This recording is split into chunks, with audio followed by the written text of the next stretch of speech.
Bob, so many people think that the way Donald Trump interacts with Vladimir Putin is a strategy, that he knows how to deal with someone with such a dictatorial nature. And perhaps he sees himself in him, we don't know. But do you think that's true? Or are you more of the understanding that Donald Trump is actually pro-Russia winning this war? I think okay. That's actually a really great question. I do not actually. I'm not actually of the school that says that Putin has some kind of like compromising material. I think just Donald Trump doesn't really believe in democracy and checks and balances and limits on executive authority and stuff like that. You know, if you listen to him on Twitter and on TV and his social media service, he constantly talks about, you know, how the president has unlimited authority and the president can do whatever he wants, and how Al Capone was great. He just said on Twitter the other day, the great Al Capone, right? I mean, he has this kind of gangsterish mentality about the office, and I think that's what's provoked so much anxiety. You see that in the way that Elon Musk is sort of cutting away through the government without going through Congress. Trump is governing through executive order. I mean, it's, you know, there's a big debate, is Trump a fascist? I don't want to go there, but I mean, he has a kind of authoritarian style, which I think is what brings him to be more comfortable around authoritarians. Kamala Harris said this in the election last year, and I think she was correct, that he likes autocrats because he wants to be one. And I think, I genuinely think that Donald Trump is a threat to U.S. democracy. I share that opinion. And I think that's one of the reasons why he likes Putin. I think he admires the way Putin governs Russia and would like to govern like that inside the United States, where, of course, he faces much greater institutional checks. So I think that's really all it is. I don't actually think there's some kind of conspiracy out there and the rest of it. But the real problem, of course, is that because he likes Putin so much, right, it looks an awful lot like he's going to sort of throw the Ukrainians under the bus. And I think that's the real problem. If you're the Europeans, that's simply not an acceptable outcome, because that feeds Russian aggression, and then they're going to come back in a couple of years. And I think this is where there's going to be a European-U.S. breach, because the Europeans are not, and the Ukrainians are not going to agree to a deal that just sort of throws Ukraine to the Russians. I mean, that would be terrible for European security, and they're going to fight. And I don't know if Trump cares enough to resolve that without just allowing NATO to fracture.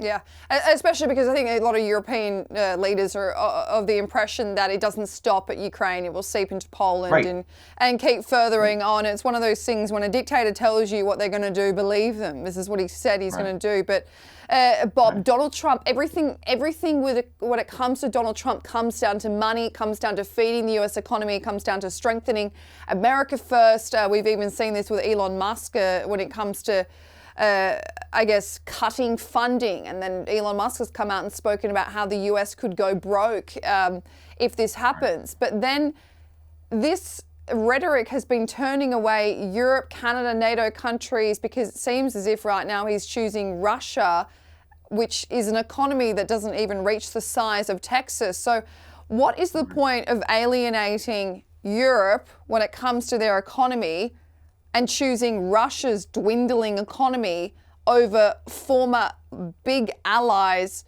with large economies? Does that make sense? No, and I don't think anybody really in the analyst community actually believes that either. Again, sort of in the area that I operate in, right? Again, sort of the conferences and all that. I mean, I don't know anybody who really thinks that this is a good idea. And certainly, I think the response inside from sort of U.S. defense intellectuals, and in my area specifically, international relations as an academic discipline, I think there's actually a lot of concern about why Trump is doing this, and exactly to the point that you just make, right? I mean, Russia's GDP, Russia's gross domestic product, is about $2 trillion a year, which is, I think, something like 1/10 or 1/15 of what the European Union's GDP is, right? Russia's economy is smaller than Germany, France, Britain, I believe even smaller than Italy. It's about the same size as Spain. If I get the numbers correct, and you can just sort of check those numbers. The point is that, as you said, Russia's pretty technologically backward because it's been sanctioned, of course, and sort of cut off from modern technologies. We see that in the Ukraine war, where the Russians are using Soviet-era technology, and so Russia is a really odd partner, right, for the United States. And again, I think this is the most obvious explanation for that is Trump's personal affinity, his personal affection for Vladimir Putin. There is one possible strategic argument that the Trump administration has been throwing around that might work, that might explain some of this. And the idea here is that we're going to sort of like give up on Ukraine, or kind of like give them a bad deal in order to pull Russia away from China, in order to use Russia against China to help isolate China, because China is the greater threat to the United States over the coming decades. I agree geopolitically that China is a much greater threat to the United States Mm. in the next 40 years or so. The possibility of a second Cold War, I think, is real, and it would be nice if the Russians would help us.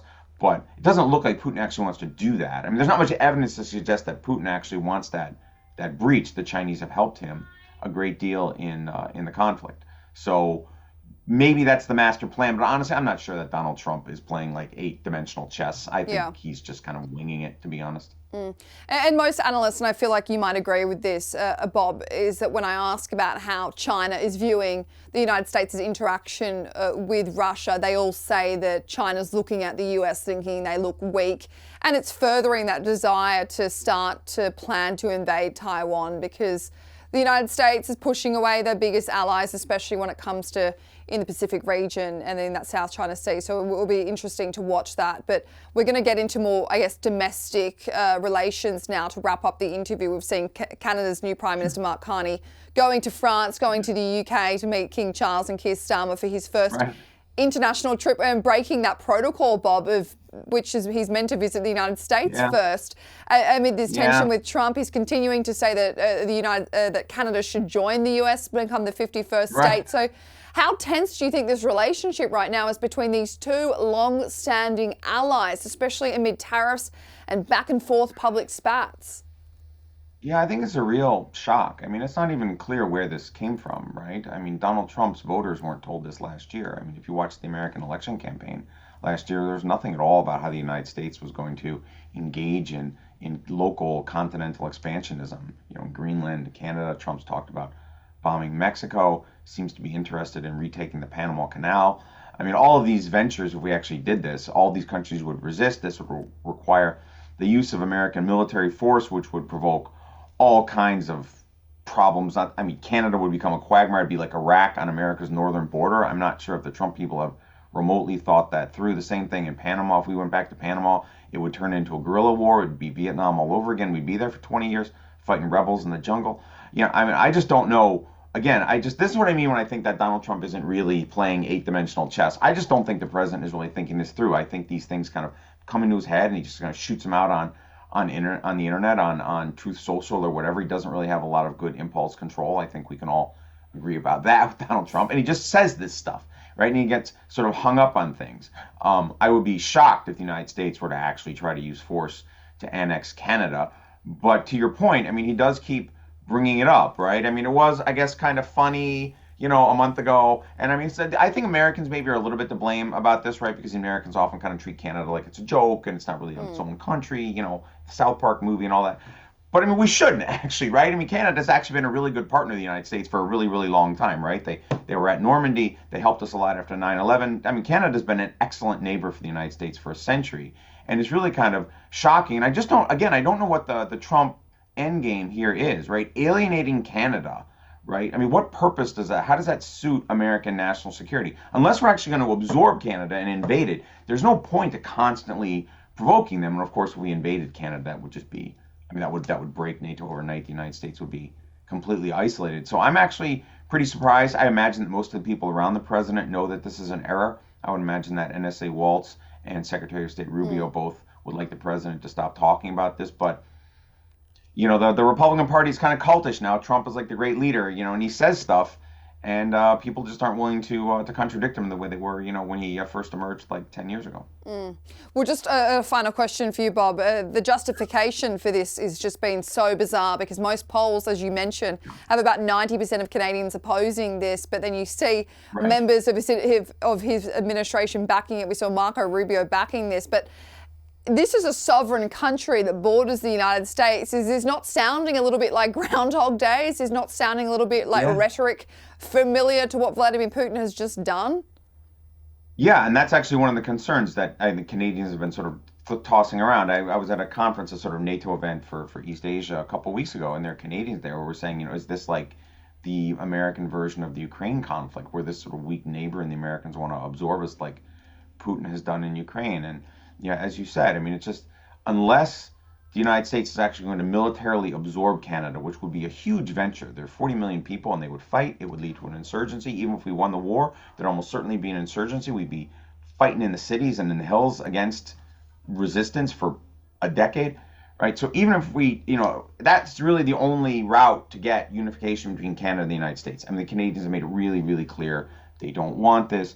And again, it's just not clear why this is being said, other than Trump's own personal paranoias and conspiracy theories, and that's the way I read this. That I think a lot of this behavior on tariffs, the commentary in the Ukraine war, the commentary in Canada, a lot of this is Trump, and he's just unbound, and he doesn't have a good sense of discipline. He's not really a politician. He doesn't, he kind of like won the presidency by a fluke. And I just think he doesn't quite know how to actually be the president, right? He's kind of in there because he didn't want to go to jail, stuff like that. I mean, he's not actually really committed to the office and the institutions of U.S. government. And so he just doesn't feel like it's a problem to go on TV and say outlandish stuff like this. I mean, he's a real outlier in American presidential history. You think he's making it up on the spot, Bob? Yeah, I do. I actually think the president is winging it. I mean, if you look at, I wrote a lot about the president's interaction with Kim Jong-un in 2000, the leader of North Korea, in 2017, 18, 19. And it was pretty clear if you read the transcripts and you actually sort of like follow what was discussed in the meetings that Trump was just pulling it out of the air. He sort of flew into Singapore in the summer of 2018 for the big thing. That was when everybody covered it. I went to Singapore as part of the BBC. It was this big coverage. It was going to be this big breakthrough. And Trump just walked in the room with no prep. And we know now from the people around him who wrote their books that Trump didn't prepare for it at all. He didn't know anything about ballistic missiles. He didn't know anything about nuclear weapons. Didn't know anything about the conventional balance in Korea. He just kind of walked in there and he just winged it. And that's my sense of this, is that Trump is just kind of throwing it together as he goes. It's not a conspiracy. It's incompetence.